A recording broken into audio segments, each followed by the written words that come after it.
हर्षच्या विरोधामध्ये ज्या वेळेस स्लोवर वनचा वापर होतोय ना त्यावेळेस हर्ष कमीत कमी 2 धावा नेहमी बनवताना पाहायला मिळालाय. 12 धावा पाहायला मिळतील 2 षटकांच्या समाप्तीनंतर. 12 धावा आहेत 2 षटकांच्या समाप्तीनंतर.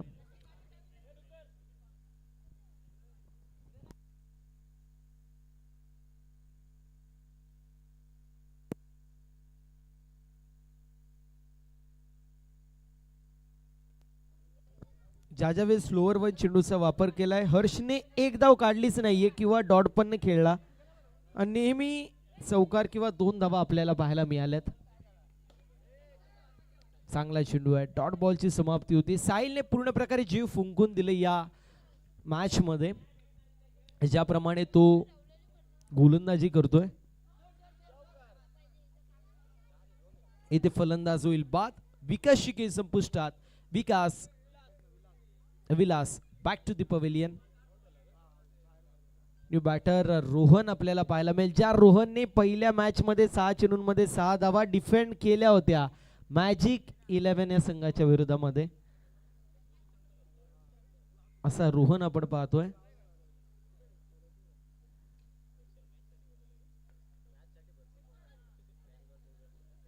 मॅच साठी खूप सारे लांब लांबून प्लेयर आलेत. एक बँगलोर वरून आलाय, एक साऊथ आफ्रिकेवरून आलाय, एक UAE वरून पण आलाय. आमचे अंपायर न्यूझीलंड वरून आलेत.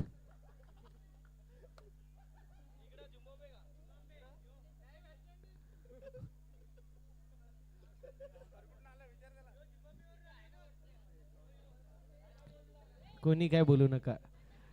2 चेंडू झालेले आहेत. 4 चेंडूंचा खेळ शिल्लक आहे. थांबा थांबा थांबा थोडस करेक्शन.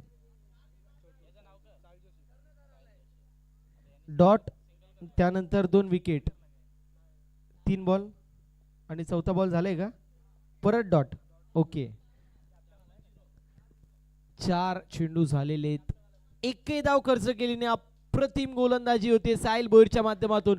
पुन्हा एकदा चांगला चेंडू आहे. हा देखील येतोय डॉट. ज्याप्रमाणे गोलंदाजी होतीये संघ बॅकफुट वरती होता. साहिल आला. साहिलने 5 चेंडू निर्धाव टाकलेत. 2 विकेट देखील कॅरी केल्या. अप्रतिम गोलंदाजी इथे साहिल करतोय. म्हणतात ना की ज्यावेळेस संघाला गरज आहे संघाचे तारणहार बना. इथे देखील फिल्डिंग एफर्ट चांगला आणि मेडन ओव्हर पाहायला मिळेल. एकदा गोलंदाजी आवडली असेल टाळ्या वाजवायला हरकत नाहीये. अफलातून गोलंदाजी. Double wicket maiden over Sahil भोईरची आपल्याला पाहायला मिळते. अर्थात राज भोईरने या मॅच मध्ये पूर्ण प्रकारे फ्रंट फुट वरती संघाला आणून ठेवलंय. आणि प्रेम उर्फ अभिषेक पोरल काय फिल्डिंग केली.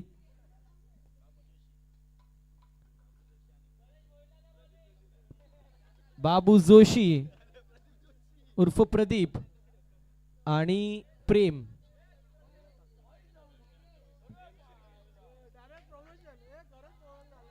बारा धावा आहेत 3 गड्यांच्या मोबदल्यामध्ये.